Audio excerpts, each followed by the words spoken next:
Hello and welcome back, people. You're listening to the Introverted Nerd Watches. I am your host, Reese, and I'm back for another episode of Cloak and Dagger, y'all. The show is so damn good. And on this episode, I watched Season 1, Episode 5, Princeton Offense. And full disclosure, when I first read this, the title of this episode, I thought it was Princeton Offense. And I was like, what the hell is a Princeton offense? But no. If I was a sports fan, I would have known this, but it's Princeton Offense, and it's some basketball shit that I really don't understand. I don't even know if the title was mentioned in this episode. I mean, I looked up Princeton Offense, and my eyes started to glaze over. I didn't care. So if anybody can explain how Princeton Offense is connected to this, then please hook up with me on Twitter. I'm at NerdTraverPod, and tell me what it has to do with this episode of Cloak and Dagger. Whatever. I don't even care. This was a good episode. Minus my ignorance about what the title actually means. I really like this episode. So got a whole lot to say about it. Got some questions. But I like where this season is going so far. So before we get into anything else, you need to subscribe to the podcast. It's available on Apple Podcasts, Google Play, Stitcher, Spotify, iHeartRadio, anywhere you get your podcasts. I am there. So subscribe. And on Apple Podcasts, leave me a 5-star review. I will use the Black Guy Who Tips rules, and I will read only 5-star reviews on the show. And that is it, you guys. Let's get into Princeton Offense. So I like the fact that Tandy and Ty come back together in this episode, and there's not a whole lot of there's not a ton of anger between them. I mean, they said some really terrible things to each other at the end of the last episode. Tyrone, they told each other to, go kill themselves. So, that's some high key, terrible shit to say to someone. But I like the fact that the anger between them didn't linger. That it was like, okay, this happened. I mean, specifically for Tandy. Tandy comes up to Ty in this episode, and she talks like they're friends. Like nothing really happened. She walks up to him and she's talking to him, and it's hey, that was a tiny little disagreement we had the other day. That's not important. Let me show you this cool shit that I can do now. Because Tandy has gotten real control over her daggers right now, and specifically making them appear and disappear, which is really cool. And it's something I got confused in the last episode, because in the last episode I thought that Tandy was actually trying to kill herself, because of how she was so frantic when she tried to smash up pills to snort those. And then she, and when she couldn't do that, I thought that she was actually trying to kill herself. But I don't know how I missed it, but she was not trying to kill herself. She was trying to scare herself into using her powers, whatever. It doesn't matter. It worked. And she has better control over her daggers now. So she's making them appear and disappear and, dissolve and everything. It's really cool. Tyrone, not so much. Tyrone is going through his own thing. He's got girl problems, kinda, with Evita. He just doesn't seem as interested in trying to learn how to control and manifest his powers. He seems a lot less interested in that and more interested in he has a lot going on, a lot more going on than Tandy, especially since she's not going to school or anything. So I guess she would have a lot less going on. She doesn't have school to worry about. She doesn't have any other friends that we see except Liam, but that dude is in jail still. And Liam made his triumphant return in this episode. And poor Liam. Tandy really fucked him over. Oh, I love it though. But he's not a snitch. He didn't snitch on her.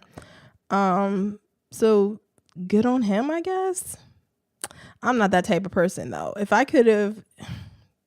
had given somebody all of my money to go out of town and then found out that person not only took my money, but stayed their asses in town, oh, you would have definitely seen me snitching on Miss Tandy, because I would not be sitting in prison, not prison, but jail, while she chilling out on the streets. No.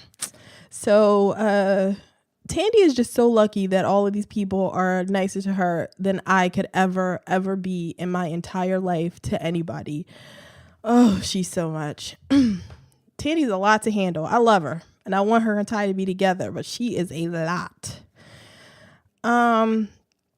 So what Ty does from the end of the episode last week, he went to talk to Bridget O'Reilly, the detective, and the episode starts with him still talking to her, telling her about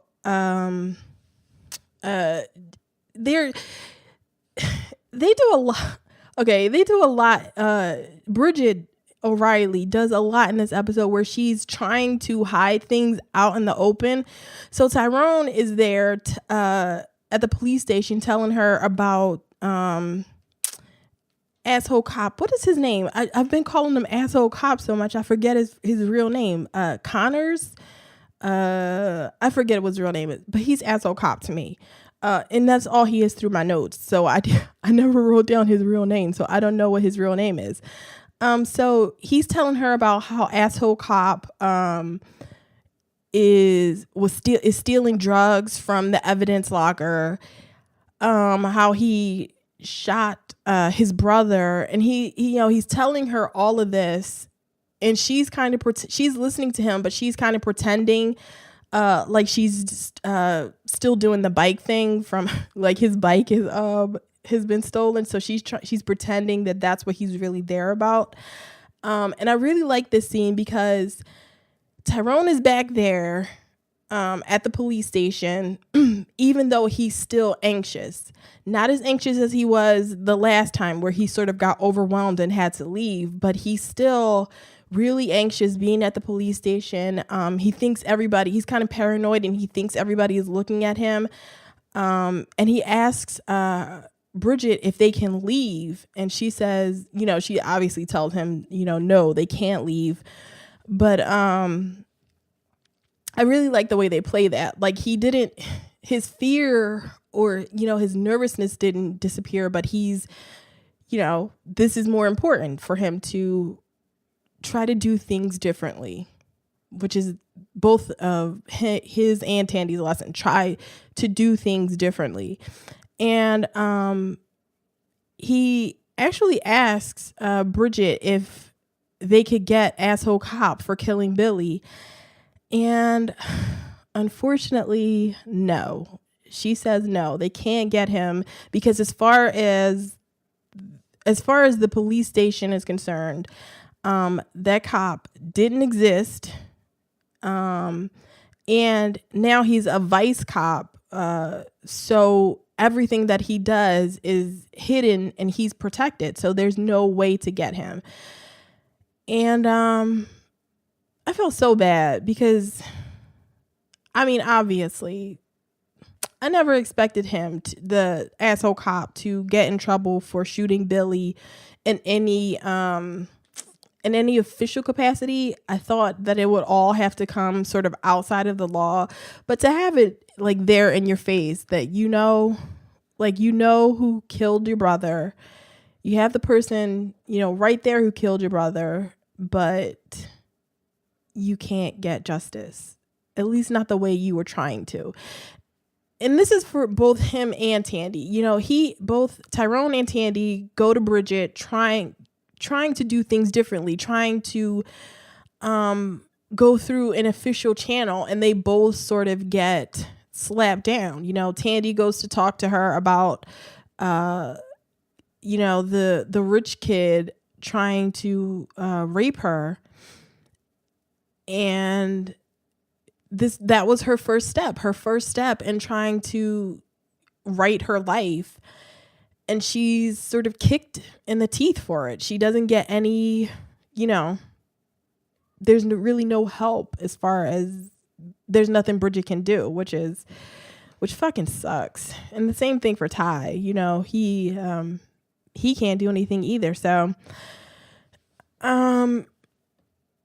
he wants to help, of course, and he's talking to Bridget like, hey girl, I can go back and I can spy on him, I can help you out. And she's like, no, I don't want you doing anything. This is police business. Go to school, you stay out of it, which is really cool. It's it's a callback to the comic books where Tandy and Tyrone go to Bridget in the comic books, and at that point, when they go to her, they're already vigilantes and they're already killing a ton of people all over the place.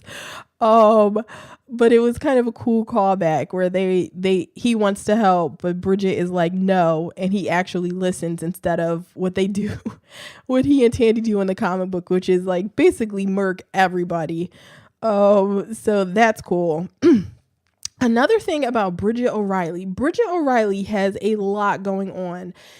Okay, first of all, I don't trust anybody in this show except for Tyrone and Tandy. I was saying this on Tumblr earlier. I cannot trust anyone. Everybody is suspicious to me. So Bridget starts off this episode, before she even meets Tyrone, she is having sex with another officer in the back of a patrol car. I was like, girl, what? Like, what is going on with her? I was like, where did they do that at, Bridget? Like, what are you doing? So she's having sex with him. And then at the end of the episode, she is snorting cocaine with asshole cop. And okay, obviously they reveal that when she's doing that, it's all a part of her sort of idea to try to rope him in to, get more information about, his selling drugs and all that shit, to get more information on him. But it's like, wow, snorting cocaine to do that? Like, isn't that like really taking your job a step further than you kind of need to?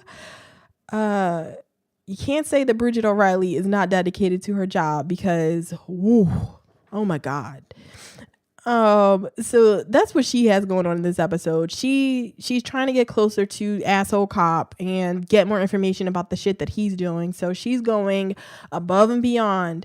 And I want to know whether she's going to get away from this or whether it's going to come back to bite her on the ass, because she had sex with the cop in the back of the patrol car.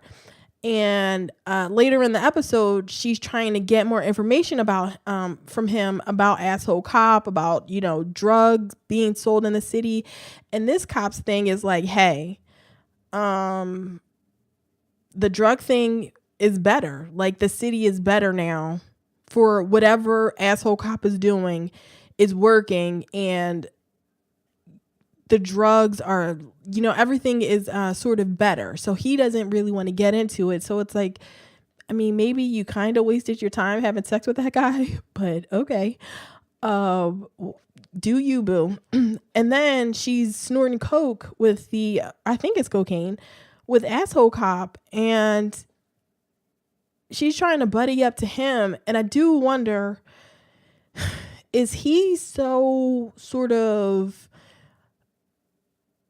Is he is he up his own ass that he doesn't realize what's going on? I mean, I don't think he realizes what's going on with her right now, but will he eventually figure it out and like sort of fuck her up, or is she going to get away with this? And I mean, just based on the comic book, Bridget O'Reilly is around for a while, so I mean, I expect her to get away with this, but I don't. I wonder why, because she's not. I don't think she's like this in the comics. She's much more sort of a, by the book kind of cop.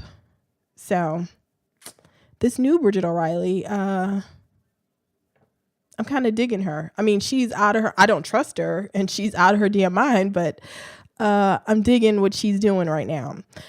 So Tandy is really feeling herself.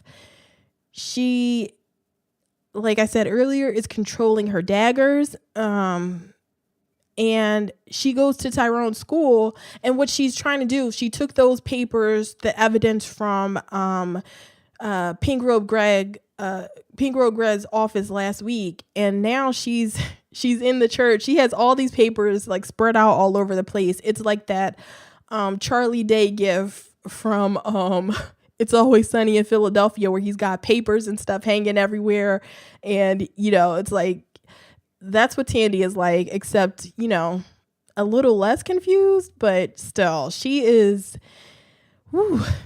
dedicated. She is trying to get this information about her father's she's trying to clear her father's name is what she's trying to do. And she has all this Roxanne stuff all over the place that she got from Pink Robe Greg's office. And this is when she goes to talk to Tyrone. She goes to his school. She's talking to him. She actually, and she's not even trying to be really discreet about her daggers, because she walks up to Tyrone and, like they're cool and everything.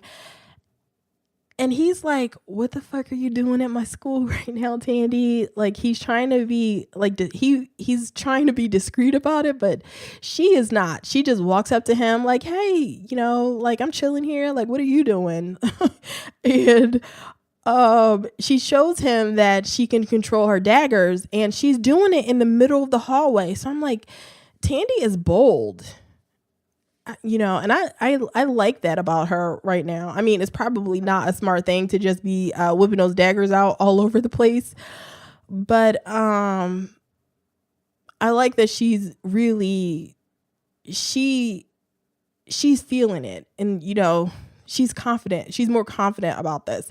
Tyrone not feeling it so much, and when she's telling him what she's doing and everything. She ends up using the computer at his school, and because she's Tandy, she ends up stealing from the students.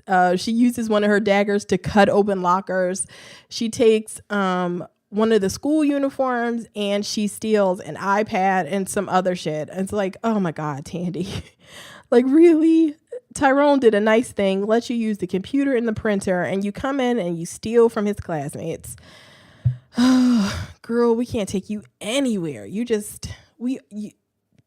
Somebody always has to have an eye on Tandy, because she is just, nothing is safe around her. She would just steal anything right off your back. She would just take that shit.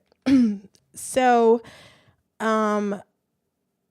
Tandy ends up joining an escort agency, like all this just to get in, into this sort of Roxanne inner circle kind of place. And, it's so weird. She goes to the escort place wearing the school uniform. So it's like, they know that they're hiring an underage girl to be an escort, and the lady that is like briefing Tandy on what's going to happen is makes it clear that some people might want to have sex. It's sort of like this wink nudge nudge kind of thing, like some guys might want that, but it's all up to you, but not really. They might these guys want to fuck. So, oh my God. And it's like, oh, Tandy. I'm always waiting for a situation where she can't handle it, like where something is like too much for her.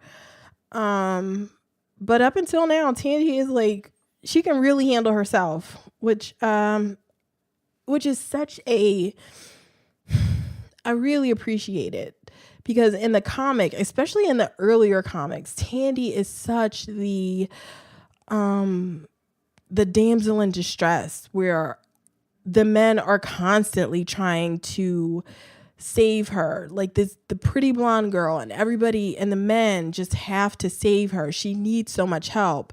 She has to be saved and cuddled, and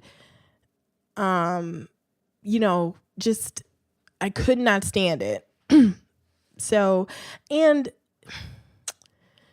she is still like a 16, 17-year-old girl, and I want her to be taken care of. I don't just want her to be like thrown to the wolves, but I do like that she is she feels her power and she's using her power. She's not letting anyone dictate to her how she's supposed to do things.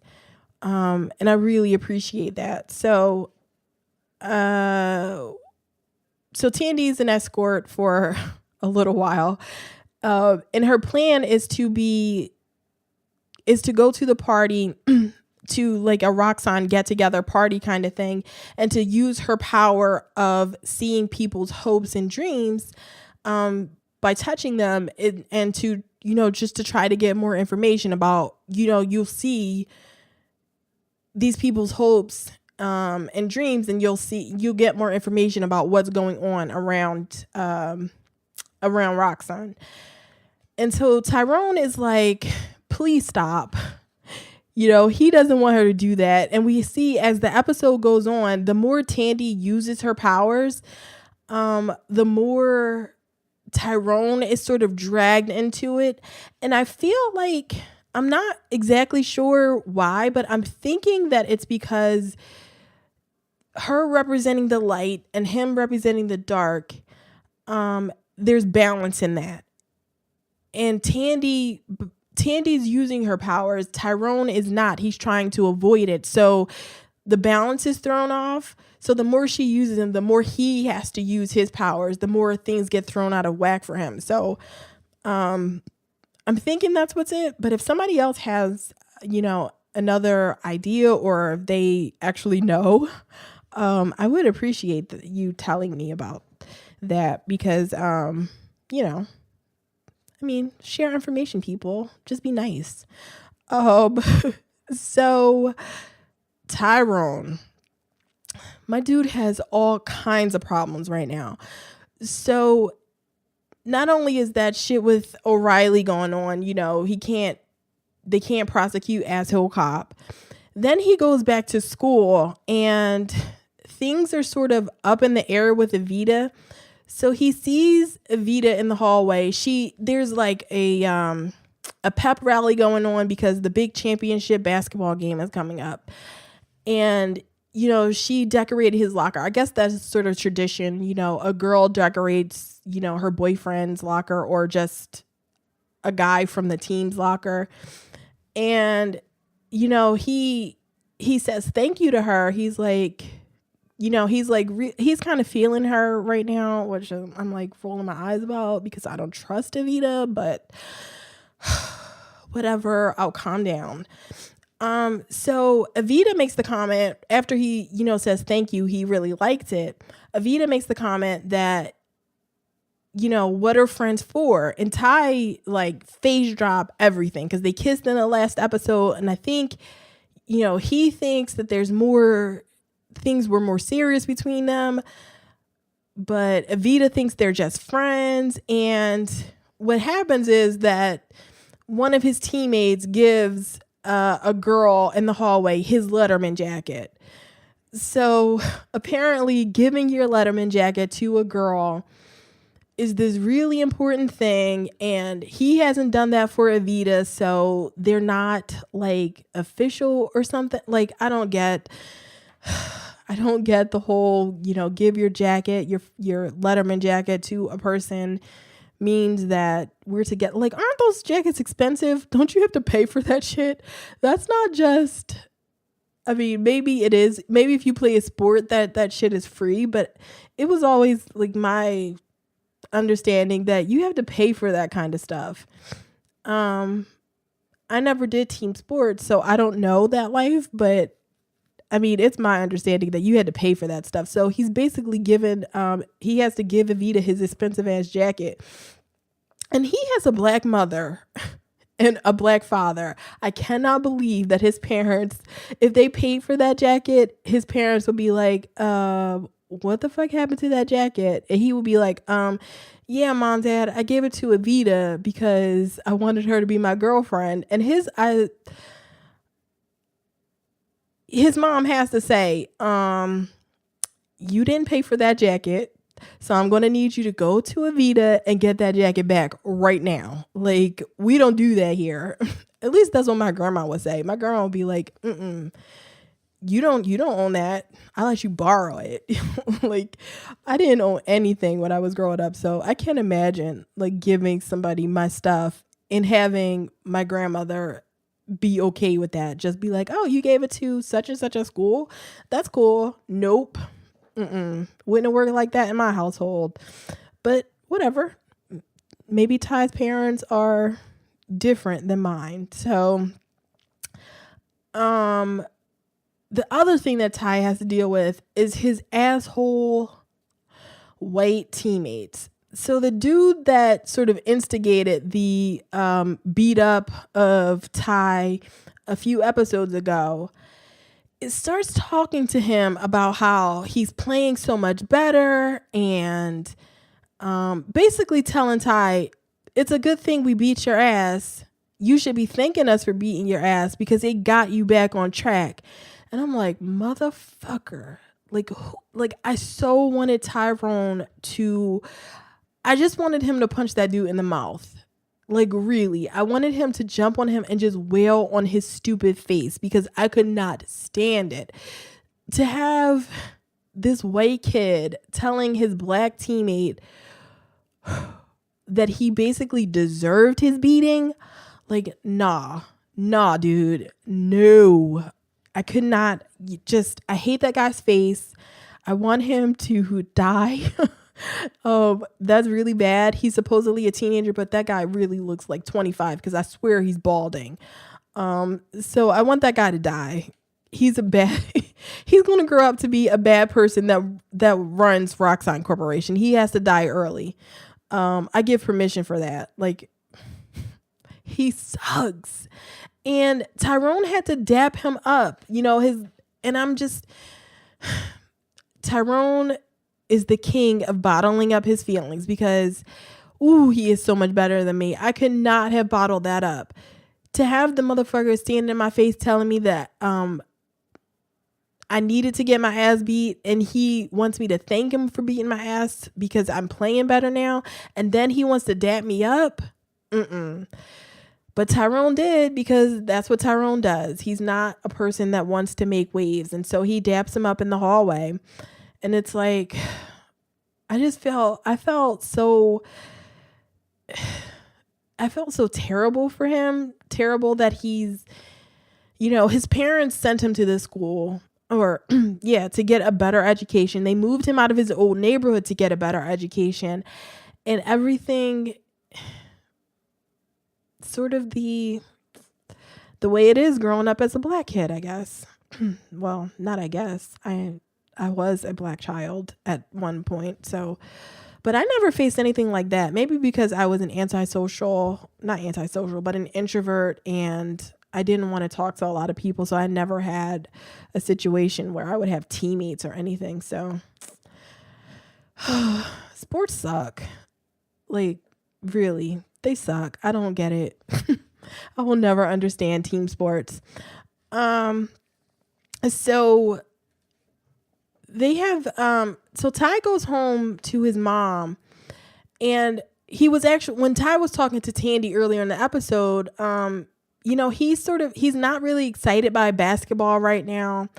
And Tandy asks him whether he ever liked basketball, and he tells her about how he only loved it when he was playing with his brother and his friends.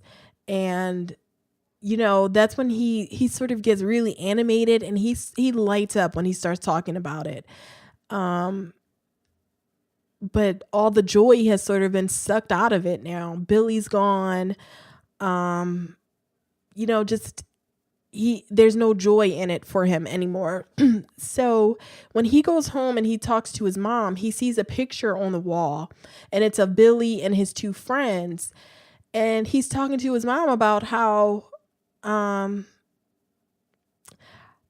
how he's not as good at basketball as Billy, and he wants to know like what happened to Billy's friends. Like these were Billy's two best friends, and how do we lose contact with them? And his mom basically tells him like, yo, we moved out of the neighborhood, and you go to a new school. And just basically the death of Billy sort of just broke everybody apart. So and his mom is so great. Like, even though I don't trust her, his mom is really great, because Ty is kind of putting himself down. He's saying to his mom how Billy was always a better player and how he was never that good. And his mom sort of big ups him and is telling him like, no, you're good too. Like, you have a good shot, whatever basketball stuff she was saying. Like, I don't know basketball stuff. So she was saying basketball stuff and she seemed knowledgeable about it. So, and it made Ty smile. So that was always a good thing. And so when Ty goes to put the picture back on the wall, he's instantly transported to this building, to Billy's friend Dwayne, one of the dudes that was in the picture. And I thought when Dwayne saw him in the building that he was going to say like, whoa, like, what are you doing here? How did you get here? But no, he's really happy to see Ty, and he recognizes him, even though that little boy doesn't look anything like grown up Ty. But we're going to pretend, we're going to keep pretending that little boy resembles him. And he recognizes Ty, and he's telling Ty how he owns the building, and he's basically like rebuilding in the city. And it's like this guy is somebody from the old neighborhood that made good, and he's wearing a nice watch. And he's telling Ty that he missed him, and it's this really sweet moment where, he told Ty that he was thinking about him, and everybody from the old neighborhood is rooting for Ty, even though he's playing against their neighborhood school. And it's a nice moment that really gets fucked up, because it turns out Dwayne is a drug dealer, and he's not a good guy. Or, I mean, I don't know how good of a person he is. He's selling drugs in the neighborhood. And he's doing it with Detective Asshole. Like, he's working with Detective Asshole to sell these drugs. And it's like, oh man. And he knows that Detective Asshole is the guy that killed Billy. So, yeah, he's not a good dude right now. I need to see more of Dwayne, but I felt so bad for Ty when he finds out that dude ain't shit. So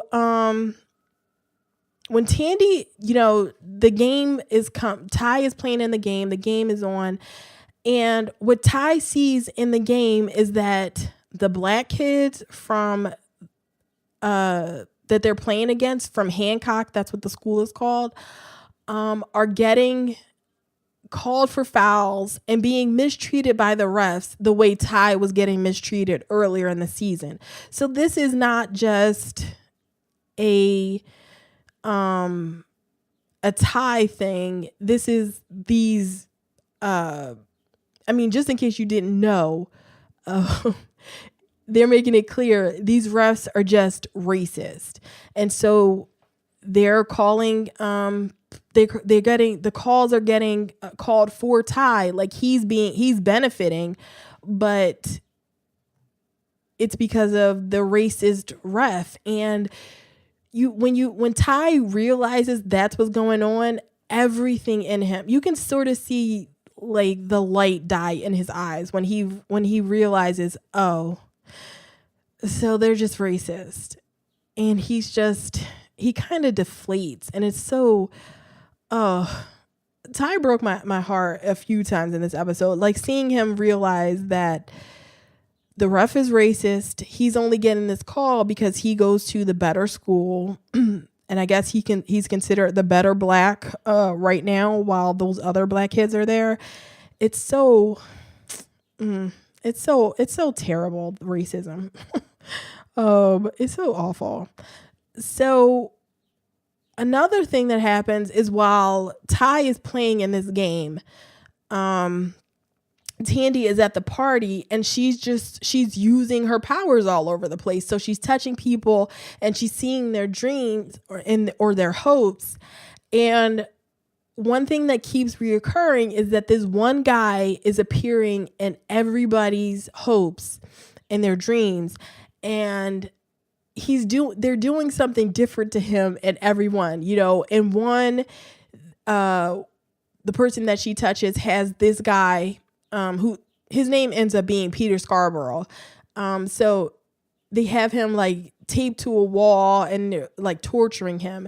And another one, a guy has him get on the floor and give him a blowjob.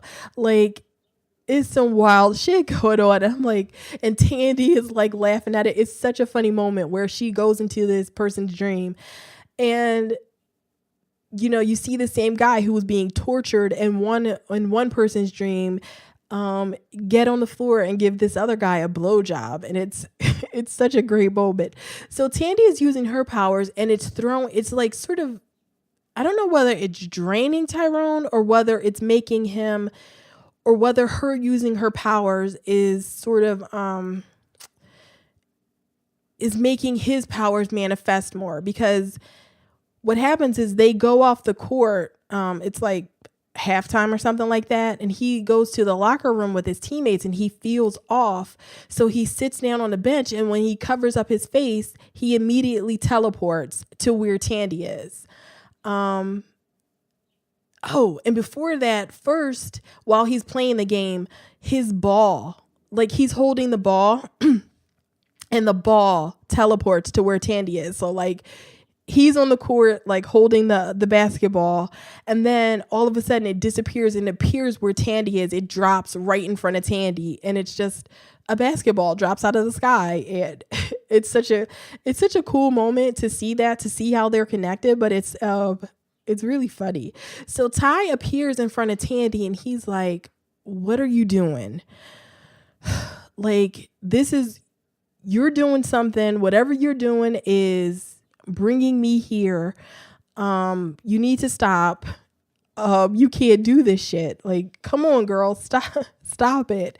And she's telling him, like, "I'm not doing anything. I'm just using my powers. Like, I don't know I don't know how we're connected. I don't know why this is happening," basically, is what she's saying. And Ty wants to know how he can get back. And Tandy tells him, like, well, the reason my powers are working the way they are is because I tried to kill myself. So, you can try that. And Ty is like his usual Ty self. And he's like, "No, I don't want to do that." And she's telling him, like, "Well, it's either do that or you miss the rest of the game. Like, what are you going to do?" And she takes the decision out of his hands and pushes him over a railing into a fountain of water. And it's so funny. I'm like, oh my God, I can't deal with Tandy. She's too unpredictable. Like, she pushed him over the railing, being unsure that things would work the same way for him. Like, she had no idea that things would work the same way. I mean, she got lucky. And I guess it's a good guess, since their powers are connected, that it will work for him. But I don't know. That's taking too big a risk to you push him over a railing into, like, he dropped like 10 or 20 feet into this fountain. So, but it works. He appears back at his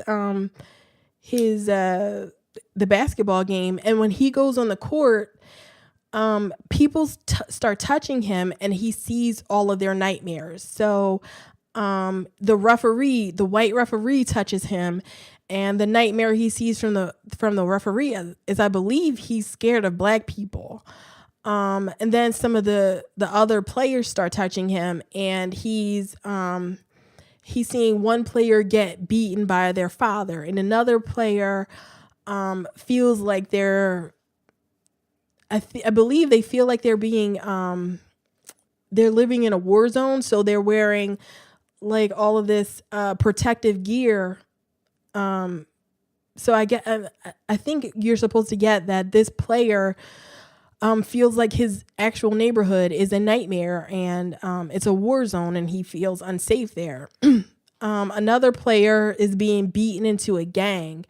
So he sees all of these kids from his old neighborhood. These are the fears that they have.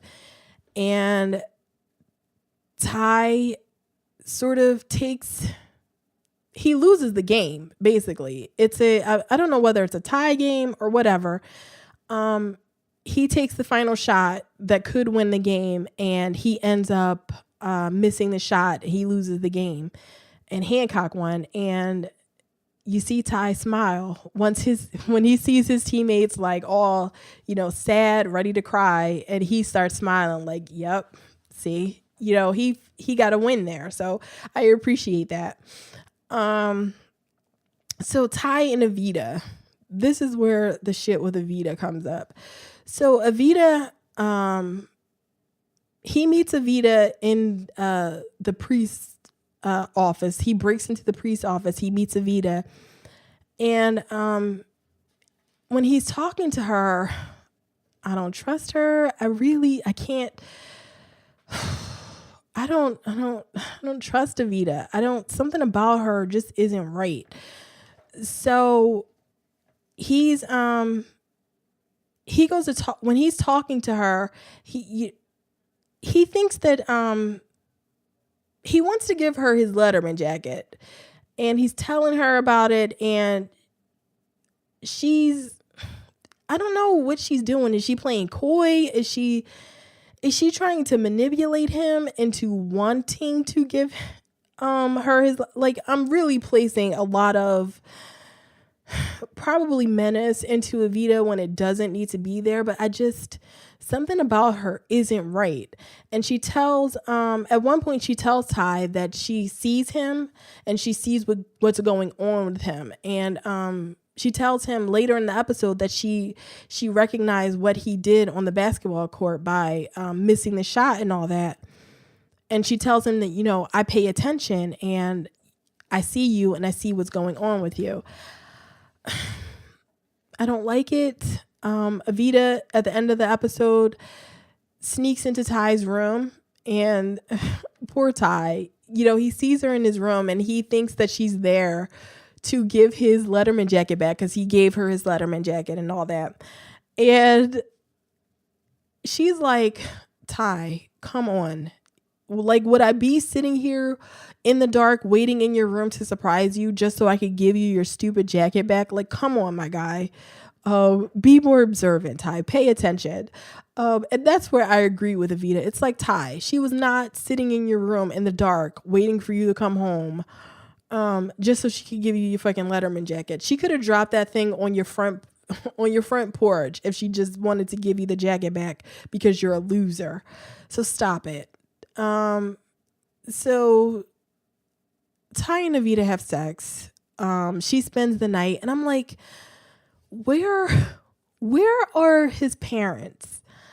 You're not going to tell me that these two teenagers who Ty is having sex for the first time, they don't live in a huge house. You don't tell, they had sex on the bed. They didn't hear the bed, okay.